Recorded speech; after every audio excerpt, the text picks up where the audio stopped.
Hello guys, my name is doctor Deepak Aajna, currently working as a medical officer at UPSC Ratlam. और आज हमारे साथ है डॉक्टर सानिया, जिन्होंने रिसेंटली दिसंबर 2021 में एफएमजी एग्जाम पास करी है विद 205 स्कोर।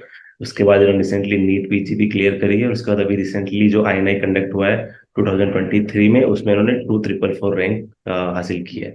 तो आज की इस वीडियो में हम जानेंगे कि एफएमजी से लेके नीट पीजी और आईएनआई तक की जो टोटल जर्नी है, किस हिसाब से उन्होंने अपनी प्रिपरेशन करी, क्या कुछ स्ट्रेटजीज थी, क्या कुछ चेंजेस करे, ताकि जो दूसरे लोग देख रहे हैं इस वीडियो को, जो जूनियर्स हैं या बाकी सब लोग, उससे उनको बेनिफिट हो सके। So thank you so much join करने के लिए doctor Sania, and congratulation. Thank you भैया। जी, तो थोड़ा अपने बारे में कुछ बताएं। My name is Tanya. I did my MBBS from Semi Medical University, Kazakhstan. Okay. And कौन सी बेस थी आपकी, कब आप आए, और फिर ये कितने एफएमजी के मार्क्स और टोटल एग्जाम वगैरह क्या रहा? हाँ, तो ग्रेजुएशन हुई जुलाई 2021 में, और फिर दिसंबर में एफएमजी था, तो वो पीरियड में पढ़ाई की थी। और वैसे मैंने पढ़ना तो कॉलेज डे से ही स्टार्ट कर लिया था। फर्स्ट ईयर तो आपको पता ही है, वो सारा नया कंट्री होता है, तो घूमने फिरने में निकल जाता है। फिर सेकेंड ईयर से मैं जो अपने जो क्लास होते हैं, तो वो क्लास का ही पढ़ती थी, बुक्स में से पढ़ के जाती थी और क्लास का ही पढ़ती थी। फिर मुझे तब पता नहीं था, एफएमजी का इतना कुछ क्रेज नहीं था तब। फिर धीरे धीरे प्रेप लेडर, मैरो, ये सब इंट्रोड्यूस हुआ। तो मैंने फोर्थ ईयर में प्रेप लेडर खरीदा था। और फिर जैसे खरीदा, उसके कुछ महीनों के बाद ना कोविड आ गया, तो हमें वापस से इंडिया आना पड़ा था। तो कोविड में मैंने फिर मेरी फुल पढ़ाई स्टार्ट की। मैंने सारे मेन वीडियो लेक्चर्स देखे थे मोस्ट ऑफ द सब्जेक्ट्स के। और कुछ कुछ सब्जेक्ट्स मैंने नहीं पढ़े थे।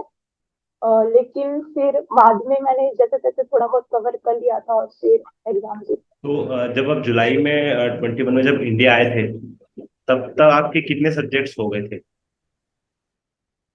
मेरे ऑलमोस्ट सारे मैंने मेन वीडियो लेक्चर से ही किए थे, एक्सेप्ट ऑब्स्गाइनिक और सर्जरी।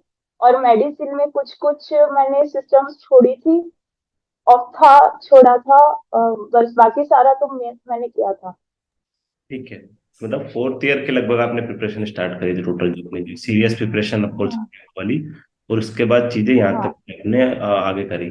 उसके बाद जब आप इंडिया आए, तो इंडिया आने के बाद फिर आपने क्या चीजें कंटिन्यू करी? जब जून जुलाई में आप इंडिया आए, तो फिर जो 4-5 महीने थे, तो उसमें स्ट्रेटजी में अपन ने क्या हाँ। चीजें चेंजेस वगैरह करा पढ़ाई में इंडिया आने के बाद? मैंने मैंने अगस्त से पढ़ाई स्टार्ट की थी, 1 अगस्त से शेड्यूल बनाया था खुद का। तब तो बस स्टेप लैडर ही था, उसके अलावा कुछ पता नहीं था। तो मैंने मेरे जो नोट्स थे, मैंने उसको रिवाइज किया और रैपिड रिवीजन पढ़ा था मैंने। फिर मैंने नोट्स मेरे मेन वाले रखे थे, और वीडियो में रैपिड रिवीजन का देखती थी। और उसमें भी मैंने जो सब्जेक्ट छोड़े थे वो मैं कंप्लीट नहीं कर पाई थी, लेकिन मैंने एफएमसी सोल्यूशन जो टेक्स्ट बुक है, उसमें से सारे सब्जेक्ट के एमसीक्यूज किए थे और रेगुलरली जीटी देती थी। और दूसरा, एक इम्पोर्टेंट पॉइंट, मैंने जब इतना सारा पढ़ लिया था ना ये अगस्त के पहले, तब मुझे मतलब श्योर थी कि मेरा एफएमजी तो क्लियर हो ही जाना है, 150 मार्क्स तो आ ही जाएंगे, पास तो हो जाऊंगी। मुझे ना अब ट्राई करना है कि मैं बेटर स्कोर कर सकूं, तो ये मेरा गोल था। तो मे बी कॉन्फिडेंस की वजह से अच्छा रिजल्ट आया। हम्म।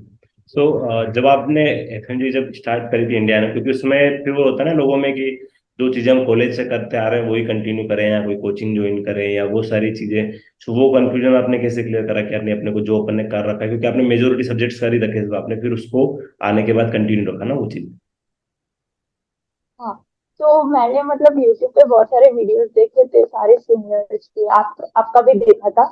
तो मतलब एट द एंड सब यही कह रहे थे कि सोर्स चेंज मत करना, कभी भी जो पढ़ रहे हो वही करो।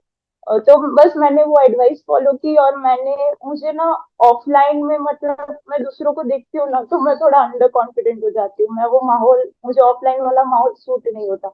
मैं अकेले में पढ़ सकती हूँ, तो वो मुझे पता था कि मेरा ऐसा है, तो वो बेनिफिट था, तो मैंने खुद से ही पढ़ाई की थी। ठीक है। तो जब आप इंडिया आए थे, फिर आपने जब जीटी देना चालू करे, तब कितना स्कोर आता था जीटी में?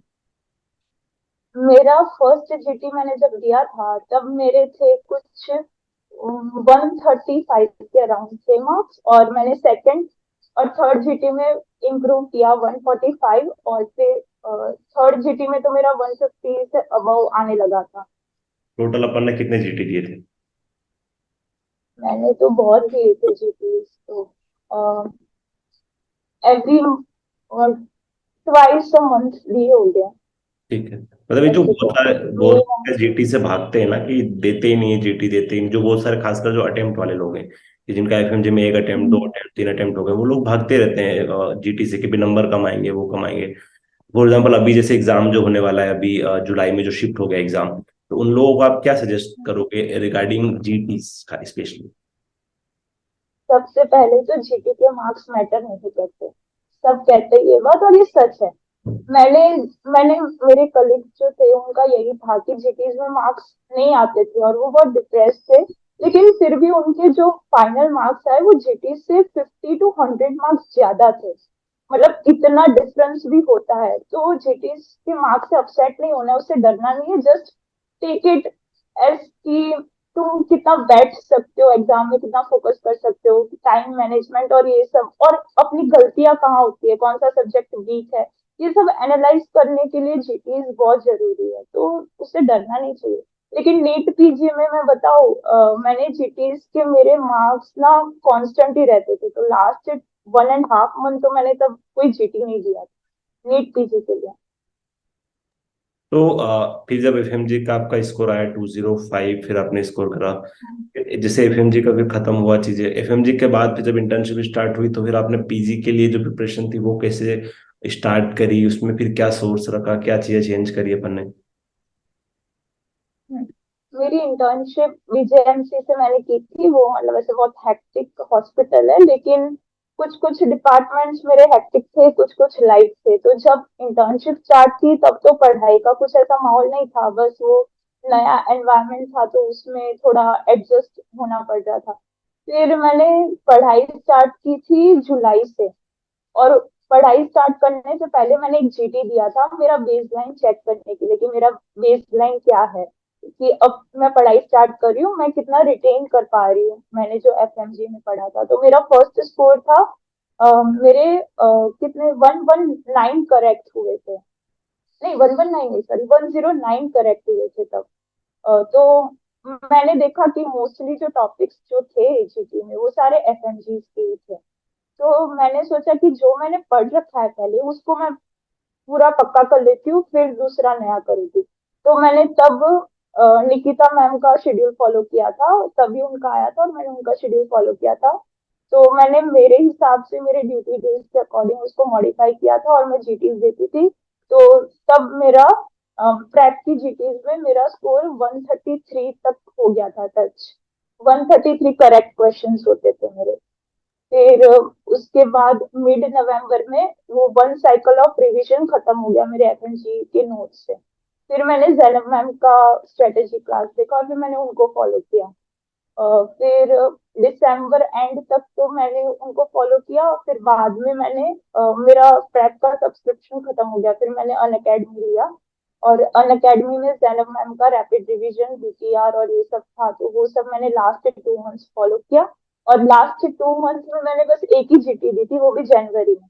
और उसमें मेरे मैरो की मैंने जीटी दी थी फ्री वाली, और उसमें मेरे 119 थे, 119 या 120। तो मैं वो मार्क्स से बहुत अपसेट हो गई थी। लेकिन फिर जैनब मैम ने ऐसे यही सिखाया था कि मार्क्स मैटर नहीं करते जीटी के, तो उससे अपसेट नहीं होना। तो फिर बाद में मैंने सोचा कि अब छोड़ो, अब पढ़ लेती हूँ, रिवीजन जितना हो सकता है वो कर सकती हूँ। फिर मैंने जीटी नहीं दिया उसके बाद, और मैंने बस मेरे नोट्स रिवाइज किए जो भी थे। तो आपने जो एफएमजी के टाइम पढ़ा था, वो प्रेप के एफएमजी सेक्शन से पढ़ा था या पीजी सेक्शन से पढ़ा था? मैंने ऐसे नहीं, मैंने जो मेरे नोट्स बनाए थे ना, हाँ। अ, वो मैंने कैसे बनाए थे, मेरे प्राइमरी नोट्स प्रेप लेडर के जो भी है, रैपिड रिवीजन मेन नोट सबका कंसोलिडेट करके ही मैंने बनाया था सारा। और फिर उसके बाद जो इम्पोर्टेंट इम्पोर्टेंट टॉपिक्स जो नीट पीजी के क्यू बैंक में जो थे, मतलब प्रीवियस ईयर टॉपिक्स और प्रीवियस ईयर क्वेश्चंस मैं करती थी, तो उसमें जो नया टॉपिक होता था तो वो मैं मेरे नोट्स में नोट डाउन कर देती थी। कि हाँ ये क्वेश्चन नया है, ऐसे फिर वो लास्ट में फिर एक जगह पे ही सारा कुछ मिल जाता। जैसे एफएमजी से जो ट्रांजिशन होता है ना, नीट इंटर्नशिप स्टार्ट होती है, एक तो एफएमजी की हाँ। खुशी इतनी होती है एफएमजी में कि वो उसके बाद नीट पीजी की प्रिपरेशन तो मेजोरिटी लोगों में छूट ही जाती है। तो अपन ने जब वो एक जो हम्म, हर्डल होता है कि नहीं एफएमजी पास कर लिया, इंटर्नशिप चालू हो गई, अब अपने को पीजी के लिए प्रिपरेशन स्टार्ट करना है, वो अपन ने वो स्टार्ट कैसे करा चीजें? वही, मेरी जो इंटर्नशिप थी वो इतनी हेक्टिक नहीं थी, मतलब इमरजेंसी वीक में वन टाइम आती थी, और वार्ड ड्यूटीज भी कुछ 3-4 दिन ही आता था, तो मतलब 2 दिन तो ऐसे होते थे वीक में कि मैं पूरा घर पे रहती थी, तो मैं वो टाइम यूटिलाइज करती थी पूरा, मतलब जब घर पे होती थी तब मिनिमम 10 आवर्स पढ़ाई का गोल रखती थी। और जब जाना पड़ता था हॉस्पिटल तब मैं प्रीवियस ईयर के क्वेश्चंस करती थी, ऐसा था, मैं वो क्यू बैंक्स करती थी वहां पे, जब एफएमजी ट्राई करती थी। एफएमजी की क्यू बैंक करने में और फिर नीट पीजी, क्योंकि एफएमजी में हमको माइनस मार्किंग का इतना वो ध्यान नहीं रखना पड़ता है, तो एफएमजी के जब आप जीटी नहीं, सोल्व करते थे तब, और नीट पीजी के फिर जो क्वेश्चंस वगैरह सोले जीटी, तो आपने स्ट्रेटजीज क्या रखी चीजें सोल्व करने में? मैंने क्यूबेन तो पीजी का ही किया था, और मैंने देखा था कि क्या डिफरेंस है। हम्म। सेम बहुत सारे क्वेश्चंस तो वही थे, रिपीटेड ही थे, बस थोड़ा वही टॉपिक्स थोड़े एक्स्ट्रा थे पीजी के लिए। बाकी क्वेश्चंस तो सारे ऑलमोस्ट सेम ही रहते थे, कुछ ऐसा नहीं है कि एफएमजी बहुत इजी है और पीजी बहुत हार्ड है, ऐसा कुछ नहीं है, दोनों सेम लेवल का ही है मेरे हिसाब से, बस पीजी में थोड़ा टॉपिक्स ज्यादा है। माइनस मार्किंग का फर्क आ जाता है, फिर मेन डिफरेंस वो है। हाँ, और माइनस मार्किंग का फर्क आ जाता है, तो उसमें भी मतलब आप जितना जीके दोगे तब पता चलेगा कि कौन से क्वेश्चन आपको छोड़ने हैं और कौन से आपको गैस वर्क करके आगे बढ़ना है। ठीक है। सो फिर जब आपने जब नीट पीजी की जो पूरी प्रिपरेशन जो इंटर्नशिप के टाइम पे चल रही थी, तो बहुत बार एक्चुअली सेल्फ डाउट तो आता ही है ना हमेशा हमको कि यार हम तो एफएमजी से, हम तो क्या ही पीजी में अच्छी रैंक ला पाएंगे, कुछ नहीं होगा, ये वो सारी चीजें, उन चीजों को कैसे डील करते थे? ये तो बहुत हुआ था, स्पेशली जब मेरी मेडिसिन की पोस्टिंग थी, तब टाइम नहीं मिलता था बिल्कुल भी पढ़ने का। तब मैं गलती से वहां की लाइब्रेरी में चली गई थी 2 बार, और वहां पे मैंने देखा कि आईएमजी जो थर्ड ईयर के स्टूडेंट है वो ऑफ था, सर्जरी ये सब पढ़ रहे, क्लिनिकल सब्जेक्ट, तो वो देख के मैं इतना, मतलब वो हो गई थी, डिप्रेशन जैसा ही हो गया था। फिर मैंने डिसाइड किया कि मैं ऐसे एनवायरनमेंट में तो कभी जाऊंगी नहीं कि जो मुझे डिमोटिवेट करता है। और फिर लकीली उस टाइम मैं जैनब मैम को फॉलो करती थी, और जैनब मैम ना उनके हर वीडियो में कुछ ना कुछ मोटिवेशन वाला डालते ही है एंड में, तो वो मोटिवेशन देते रहे और मैंने करता रहा। और दूसरा ना, मैं जब डीमोटिवेटेड फील करती थी तब मैं जो सब्जेक्ट जो होता था जिससे मुझे डीमोटिवेशन होता था, मैं थोड़ी देर उसको साइड में रख देती थी, और जो अच्छा लगता था वो उठा के उसको पढ़ देती थी। हाँ, मतलब हमेशा कभी अप फेस तो नहीं आएगा, डाउन भी आएगा ही आएगा बीच प्रिपरेशन में, वो तो होना ही है। बहुत वो, सेल्फ डाउट तो बहुत ज्यादा, बिल्कुल। स्पेशली एफएमजी का जो है वो तो बहुत ज्यादा ही। तो मतलब आपका जो नीट पीजी में जो मेन कंटेंट था, जो ज्यादातर लोगों के क्वेश्चन थे, मतलब आपका मेजोरिटी सिलेबस वही था जो एफएमजी के टाइम था, आपने उसी को ही कर, उसमें फिर आपने कुछ एक्स्ट्रा चीजें एड ऑन करे, कुछ टॉपिक करे, कुछ क्वेश्चन से चीजें एड ऑन करी, प्रीवियस ईयर से एड ऑन करी, बट जो आपका मेजर पोर्शन था वो आपका वही पिछला वाला था।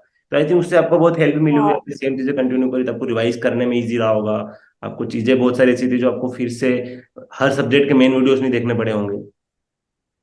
हाँ, हाँ वही, वो ओके। तो मेन वीडियोस तो मैंने जो फर्स्ट टाइम जो कोविड के टाइम पढ़े ना, बस तभी पढ़ा था, उसके हम्म। बाद तो बस नोट्स ही रिवाइज की थी और रैपिड रिवीजन।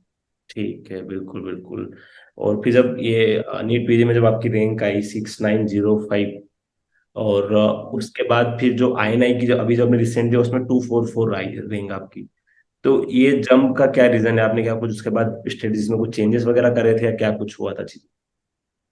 सही बताओ, जब नीट पीजी का रिजल्ट आया तो मैं तो इतनी खुश हो गई थी कि इतने ज्यादा मार्क्स मेरे लिए बहुत ज्यादा थे, क्योंकि मैंने देखे थे मेरे वहां पे लोग कैसे पढ़ाई करते हैं, और मुझे एक्सपेक्टेशन नहीं था कि इतने अच्छे मार्क्स आ जाएंगे, क्योंकि मैंने पूरा लास्ट 2 मंथ सिर्फ जैनब मैम किया था, तो वो भी एक थोड़ा फोमो जैसा था कि लोग नायरो कर रहे हैं, कोई ये कर रहा है कोई वो कर रहा है, और मैं बस अन अकेडमी से जैनम मैम का रैपिड रिवीजन कर रही हूँ, और जीटीज भी नहीं दे रही, बाकी सब जीटीज दे रहे हैं। वो सीबीटी चलता है कुछ डैम्स का, वो सब कर रहे हैं।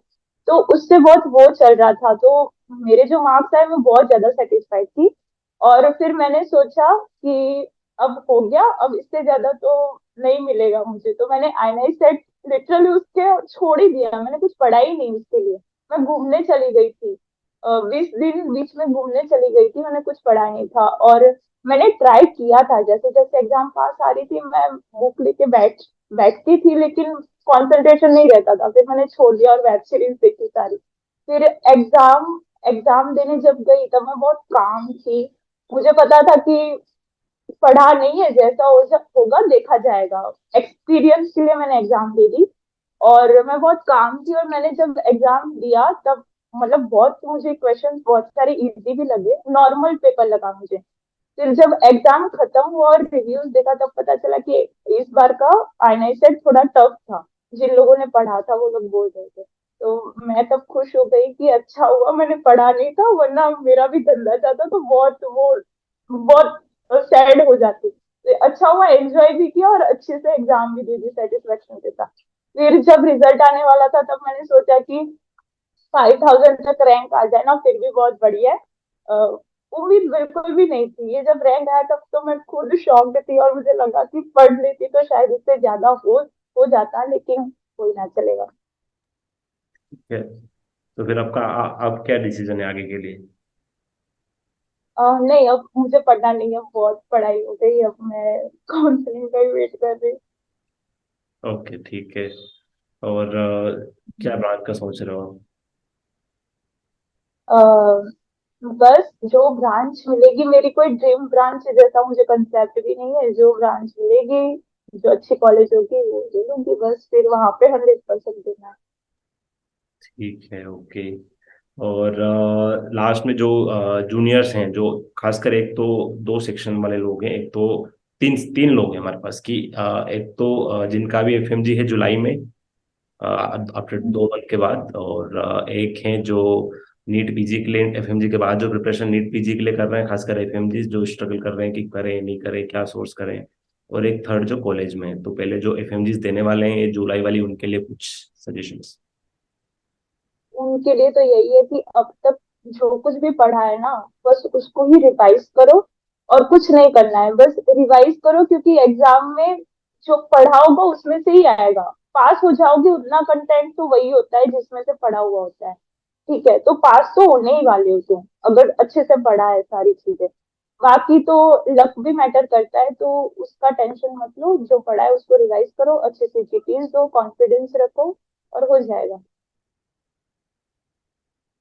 और जो अभी नीट पीजी के लिए कर रहे हैं एफएमजी के बाद में, नीट पीजी के लिए यही, जो उन्होंने जो नोट्स बनाई है या जो अच्छे से प्रिपेयर करना चाहते हैं, एक स्पेशली तो वो आईआईटी जो का भी, पहले क्योंकि जो, बहुत सारे लोग सोचते हैं कि नहीं ये तो अपने से हो ही नहीं सकता है।